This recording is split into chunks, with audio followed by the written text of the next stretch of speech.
ಕೈಗೆ ಸಿಕ್ಕಿದ ಒನಕೆ ಹಿಡಿದಳು, ವೀರಗಚ್ಚೆಯ ಹಾಕಿ ನಿಂದಳು, ದುರ್ಗಿಯನ್ನು ಮನದಲ್ಲಿ ನೆನೆದಳು, ಕಾಳಿಯಂತೆ ಬಲಿಗಾಗಿ ಕಾದಳು.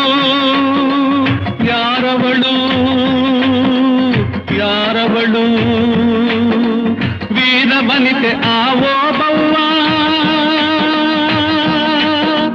ದುರ್ಗವು ಮರೆಯದ ಓಬವ್ವ.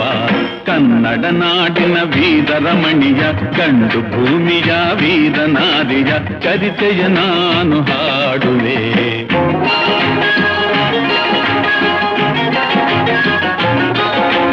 ತೆವಳುತ ಒಳಗೆ ಬರುತ್ತಿದೆ ವೈರಿ, ಒನಕೆಯ ಬೀಸಿ ಕೊಂದಳು ನಾರಿ, ಸತ್ತವನನ್ನು ಎಳೆದು ಹಾಕುತ್ತಾ ಮತ್ತೆ